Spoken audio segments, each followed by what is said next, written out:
시청자 여러분, 안녕하십니까. 지금부터 주목현의 안보령으로 시작하겠습니다. 자, 이번 시간에는요, 이제 공수처 관련 동향을 말씀드리겠습니다. 자, 최근에 말이죠, 이 공수처가 대통령의 통신 기록을 압수수색 영장을 받아서 집행을 했어요. 자, 그래서 이거와 관련해서 이제 용산 대통령에서 어마어마하게 화가 나 있습니다. 그동안에 수사도 하나도 못했으면서 현직 대통령의 통신 이 기록을 압수수색 영장을 받아서 조회했다. 이거 굉장히 불쾌한 노릇일 수밖에 없는 것이죠. 자, 그래서 요 관련 내용을 여러분께 말씀을 드리겠고, 그러다 보니까 과연 공수처에 누가 빨대냐? 이제 이런 의혹이 제기되고 있어요. 왜냐? 공수처에서 이런 대통령에 대한, 현직 대통령에 대한 통신 기록을 압수수색했다라는 내용이 실시간으로 좌파 매체에 바로바로 보도가 되고 있습니다. 자, 그래서 요거는요, 중대한 이 기밀 유출임과 동시에 그 다음에는 피의 사실 유포에 해당되기 때문에 법에 따른 심판을 받도록 엄정한 법적 조치를 취하겠다. 이런 입장을 내놨어요.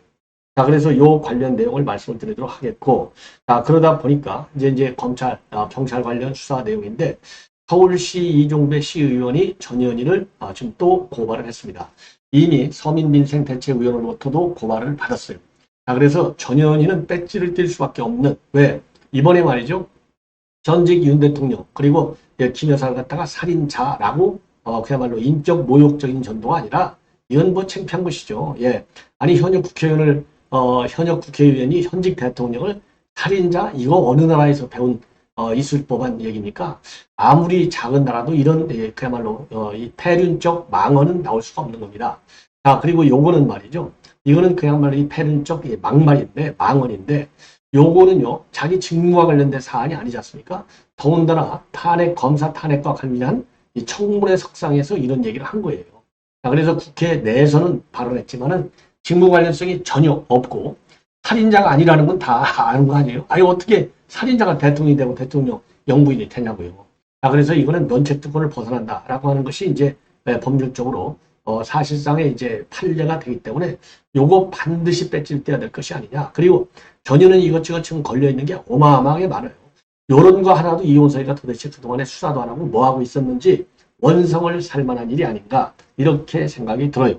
예, 그래서 이 공수처의 이제 빨대들, 그 다음에 전현희에 대한 이 사법조치 문제 이런 거를 집중적으로 이제 말씀을 드리도록 하겠고, 그 다음에는요 지금 광복절 저 후폭풍이요 지금 이제 지방자치단체에서도 벌어지고 있고 해외 공간에서까지 벌어지고 있어요. 왜? 지금 이제 이 광복회 전국 전 세계 지부가 있어요. 여기에서 지부장들이 이제 어제 이 광복절 행사에서 축사를 이종찬이껏 대독을 하잖아요. 요 가운데서 기관장들하고 충돌하는 사단이 벌어졌습니다. 그래서 뉴욕에서는 뉴욕 총영사하고 뉴욕 지부장하고 그리고 강원도에서는 김진태 지사하고 그 다음에 강원도 지부장 간의 충돌이 벌어졌는데요. 야, 이 부끄러운 그야말로 독설적 씨앗을 이종찬이라는 인간이 지금 심은 거나 마찬가지죠. 자, 그런데도 불구하고 광복회장 자리를 고수하고 있는 이종찬. 이런 철면피가 어디가 있나 싶어요. 그래서 요 내용을 여러분께 이제 자세하게 좀 말씀을 드리도록 하겠습니다. 그리고요, 지금 이제 박찬대가 오늘 관훈 클럽 토론회가 있었는데 여기에서 그동안에 이 한동훈 대표가 제기했던 제3자 특검법안을 받아라 이렇게 입장을 내놨는데요. 여기에 대해서 한동훈 대표 그동안에 지금 이제 예를 들어서 정책의장 그리고 추경호 이런 분들하고는 결이 달라요. 이런 분들은 아니 공수처 수사도 끝나지 않았는데 무슨 소리냐 이런 입장인데 반해서 한동훈은 오늘 또 그러면은 제보 사주 의혹 이것까지 포함해서 특검하자 이렇게 돼 있는데요. 이게 그러니까 이제 한동훈 대표는 정상적인 사고의 틀로 요거를 끼워넣자 이렇게 되어 있는데 민주당에서 또 그러고 지금 이제 특검은 아니 제3자를 민주당이 받겠냐고요. 지금 이렇게 호객행위나 마찬가지예요. 호객행위. 여기에 한동훈 대표가 지금 걸려들 가능성이 매우 큰 것이 아닌가 이렇게 생각이 들어요. 그래서 특검 정국 이거 어차피 새로운 특검법 이게 우연성이 더 강화된 특검법이라는 거 아니에요? 이거 당연히 대통령실 넘으면 또 거부권을 행사해야 되겠죠. 왜? 특검의 주체가 누구냐면 민주당이 하는 건데 한동훈 대표가 얘기한 대로 대법원장이 추천한 특검을 이게 결국 논의하는 과정에서 보면 가겠냐는 거예요. 그렇다고 해서 공수처 수사도 끝나지 않았는데 이런 제3자 특검안을 정부 입장에서는 이걸 받을 수 있겠냐 이겁니다. 그래서 논란이 계속되고 있고 이 논란의 씨앗은 이제 한동훈이도 걷어들여라. 아니 국민 눈높이 민심을 항상 얘기하잖아요. 그래서 여기서 얘기하는 국민 눈높이는요. 이게 평균적 국민 갖고는 안 돼요. 왜냐? 아니 평균적 국민들 지금 여론조사가 응하면 평균적 국민이 응합니까? 좌파들의 대표성이 강화됐다. 이건 뭐 어제 오늘 얘기가 아니잖아요. 그래서 언제까지 여러 국민의 눈높이를 가지고 정치를 할 것이냐. 정치는 정도를 걸으면서 정치를 해야죠. 예. 항상 국민의 눈높이하고 민심이 딱 맞는 국가 경영 과정에서 그리고 국가의 장래성 어떤 미래 비전을 그려나가는 과정에서 꼭 그게 부합하냐 이 말이죠. 부합하지 않을 때도 상당하다. 이런 측면을 한동훈이는 반드시 명심해야 된다. 이렇게 생각이 듭니다. 그러면은요, 이 공수처에서 대통령의 통신기록 3개월치를 확보했다. 이렇게 송창진 수사 2부장검사가 이번에 검사 탄핵 여기에서 입장을 밝혔습니다. 죄송합니다. 대통령 탄핵 소추안 받은 요청 여기에서 이제 그 탄핵안 여기 청문회에서 밝혔어요. 그래서 요 내용을 보면은 그동안에 이제 3번 청구를 했는데 받아들이지 않았어요. 그래서 기간을 굉장히 축소하고 그러니까 이제 외압 의혹이 제기된 그 기간으로만 딱 축소해서 4번째 신청을 해서 받았다라고 밝히고 있습니다. 그리고 현재의 수사 진행 상황과 관련해서는 본인이 왜냐하면 이게 특히 이제 이 주가 조작 사건과 관련해서 본인이 변호 업무를 한 바 있어요. 변호사 할 때. 그래서 요거에서는 자기가 제외되어 있기 때문에 관련 내용은 밝힐 수 없다. 이렇게 밝혔습니다. 자, 그리고 여기에 관해서 말이죠. 이제 관해서 지금 그러니까 이제 이 기간은요. 작년도 7월에서 9월 석 달 사이에 그러니까 수사 외압 의혹이 세게 제기된 그 기간을 받은 겁니다. 그래서 대통령실에서 어마어마하게 화가 났어요. 도대체 1년간 수사하면서 아무런 실체적 진실도 못 밝혀내고 나서 지금 갑자기 이런 그 내용을 갖다가 의도적으로 유출한 거. 그렇다고 하면은 이거는 의도적인 수사 기밀 유출이고 이거는 피의사실 공표에 해당된다. 자, 그러면서 수사를 제대로도 안 하면서 수사 기밀을 유출한 행위를 과연 우리 국민들이 언제까지 두어 봐야 하는지 모르겠다. 이렇게 입장을 내놓고요. 수사 내용은 수사 내용과 관련해서는 확인할 내용이 아니다. 이렇게 딱 잘라서 대통령실로 밝히고 지난 1년 동안 수사하면서 아무런 실체적 진실을 밝히지 못한 공수처가 현직 대통령의 통신 기록을 들여다봤다는 건데 경찰도 이미 임성근 사단장의 직권남용 혐의가 인정되지 않는다라고 결론을 내린 바 있고 그리고 박정훈이도 국회 청문회에서 외압은 없었다고 밝히고 있는데 이게 불필요한 영장을 청구해서 받아낸 거예요. 자, 그래서 야당이 주장하는 외압의 실체는 전혀 존재하지 않는다는 사실이 나왔고, 그리고 이미 지금 말씀드렸잖아요.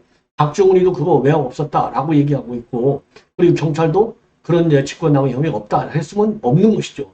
그런데도 무리하게 압수영장까지 청구한 거 이거 도저히 이해할 수 없다는 거죠. 그리고 공수처는 정작 이종섭 장관의 소환 조사도 못하는 주제에 그러면서 어떻게 대통령의 통화 내역을 들여다보겠다는 것이냐.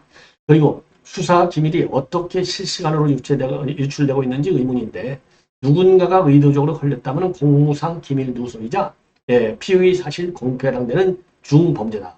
관련자는 책임을 져야 한다. 옳은 얘기죠. 그러면서 대통령의 통화 내역까지 봤다면 더 이상 뭐가 필요하냐. 이제 수사를 통해서 제대로 결과를 내놔라. 이렇게 입장을 밝혔어요. 자, 그러다 보니까 그러면 이게 빨대가 과연 누구이겠느냐. 심지어요. 이 간부급 중에서 말이죠. 간부 중에서 문재인 때 임명된 검사. 요 2명이 제일 의혹을 받는다고 합니다. 쉽게 얘기해서 좌파 검사라는 것이죠. 좌파 검사. 그래서 이제 그게 누구냐. 그 사람은 지금 사부장 검사로 있는 이대환. 지금 여기 나와 있죠. 이대환. 수사 4부 부장검사인데 자, 그 이대환 검사의 경우에는요. 춘천고등학교를 나왔고 93년대 한양대학교 수학과를 나왔습니다. 한양대학교 수학과를 나와서 사법시험에 합격한 44기예요.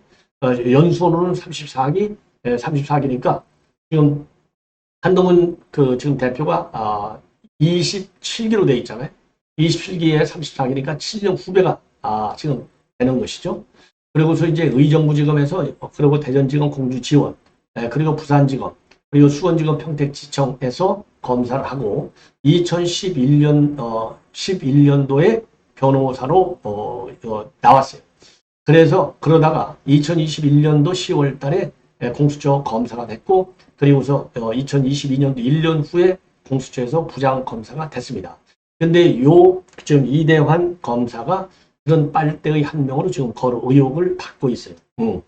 자, 그래서 이 사람은요, 지금 이제 최근에 공수처에서 인사후임을 열어가지고 앞으로 3년을 더 하겠다. 그래서 공수처 인사위에서 통과된 것으로 그렇게 알려지고 있는데, 3번까지 연임을 할 수 있어요. 그러니까 이제 완전히 빨대로 이제 그야말로 쫙 박히는 것이 아닌가, 이런 이제 우려와 비판이 상존하고 있고, 또 한 명의 빨대로 거론되는 사람은 수사기획관으로 되어 있는 차정현 검사가 되었습니다.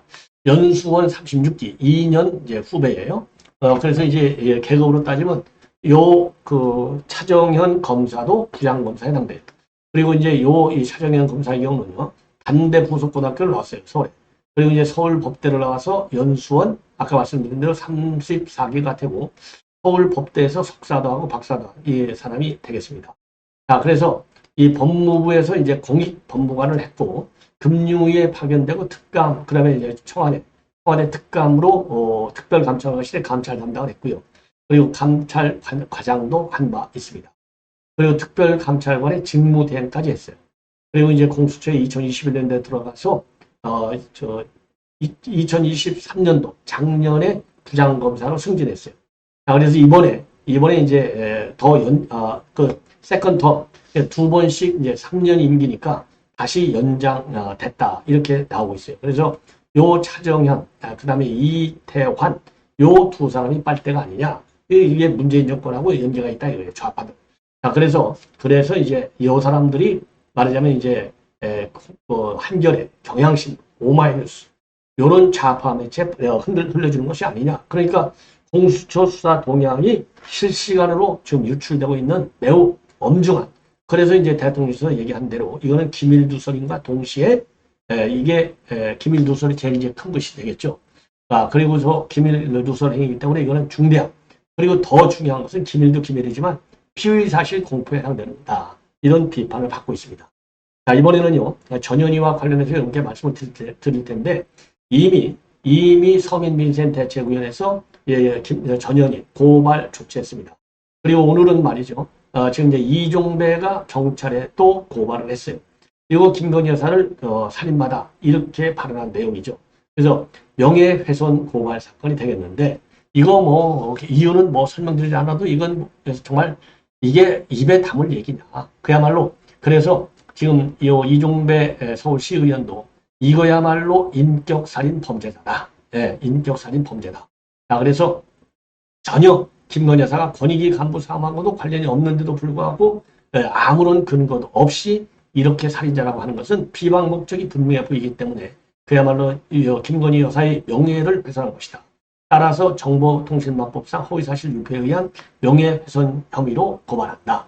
그리고 민주당은 온갖 비난과 개변으로 그야말로 고의를 극한으로 몰아넣고 이제 와서 안면볼수하고 고의를 위하는 척하면서 고의를 이용한 패륜 정치를 일삼는 것은 금수맞도 못한 경악스러운 만행이다.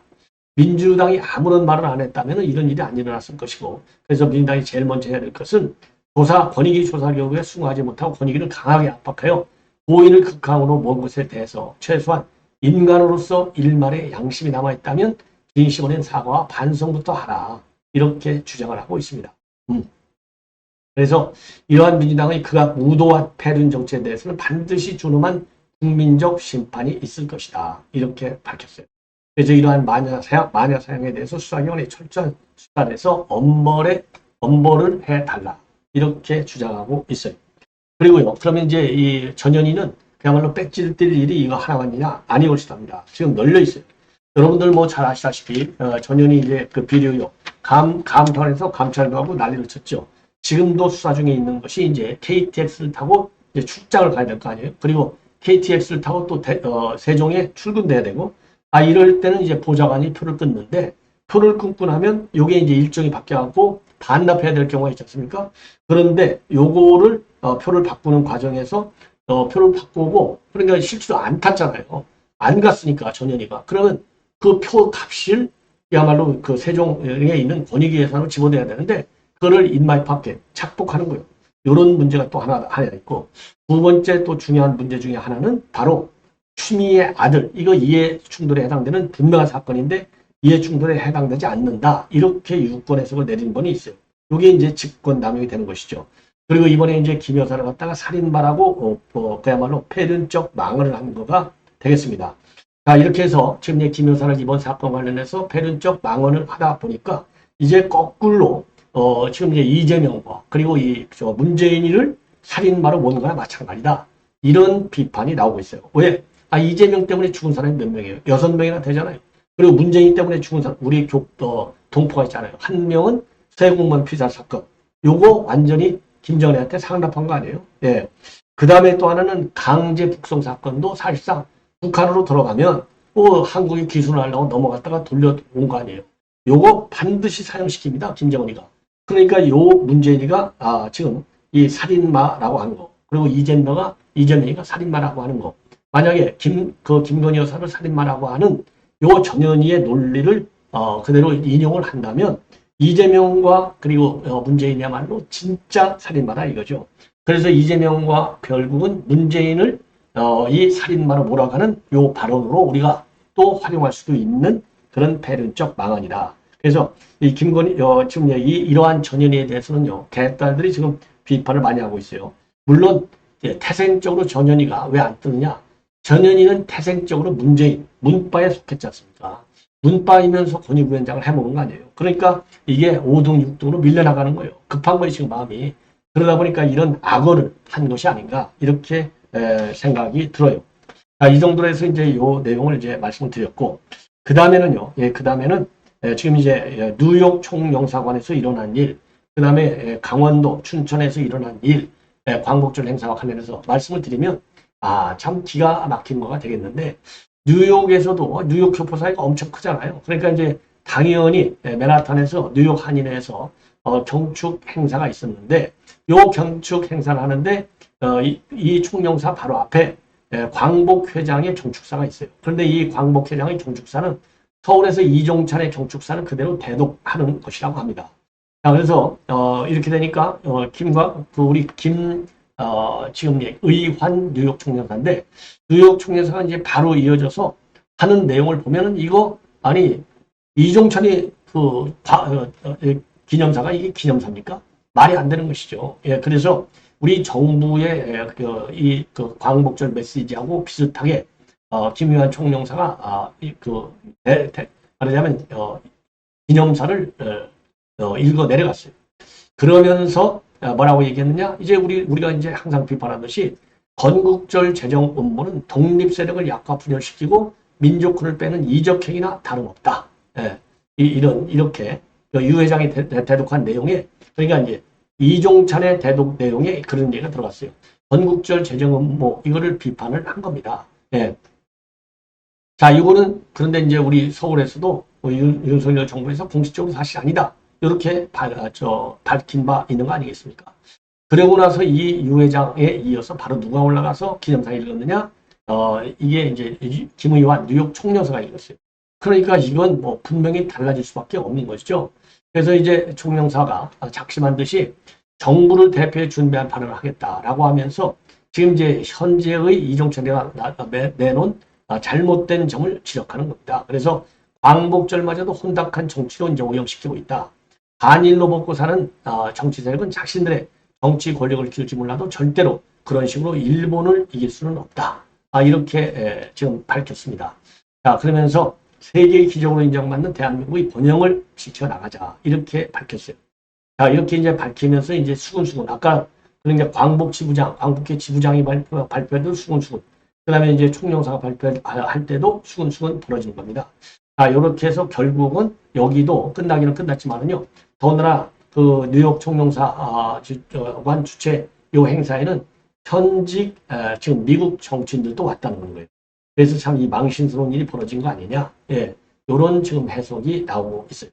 그리고 춘천에서도 김진태 지금 강원도지사가 똑같아요. 강원지부장의 축사 내용하고 또 충돌. 그러면서 이 김진태 지사가 기념식을 진행해야 할지 개선이 필요하다는 생각도 많이 했는데 주권은 없는데 어떻게 나라가 유지되겠느냐. 그래서 지부장님이 대독한 기사를 들었는데 민망하다. 48년 건국을 주장하는 사람들이 친일, 반헌법적 일제강점기를 합법화한다고 하는데 그러면 일제강점기 없었다는 말이고 우리가 지금 꿈을 꾸고 있는 것이냐 이렇게 비판을 하면서 난장판이 벌어진 거가 되겠습니다.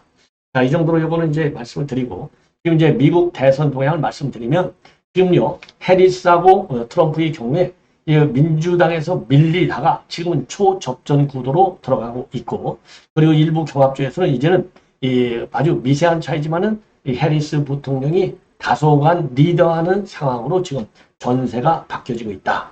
이러한 보도가 나오고 있습니다. 자, 이렇게 해서 미국 지금 이제 대선 동향도 수시로 여러분께 말씀을 드리겠는데요. 그래서 이제 이번에는요, 쿡 폴리티컬 리포트가 최근 여론조사한 건데요. 경합주 7구의 경우에서 딱 보면 5개 주에서 해리스가 트럼프를 분속에 앞서요. 노스캐롤라이나하고 미시간, 애리조나, 위스콘신, 펜실베니아 여기에서는 다소 해리스가 앞서고 있고 그리고 조지아는 동률 그리고 네바다에서만 트럼프가 해리스를 유일하게 앞서고 있다고 합니다. 자, 이 정도가 되면은요. 지금 이제 이 해리스의 추격세가 앞으로 이제 계속 될 것인지 아니면은 또 변화가 있을 것인지 지켜봐야 되겠는데 하여튼 지금 이제 열세에서 초접전 구도로 해리스가 조금은 앞서고 있다. 이 점을 여러분들께서 머릿속에 넣어주시면 좋을 것 같습니다. 시청자 여러분 이렇게 해서 본 방송을 마치겠습니다. 대단히 고맙습니다.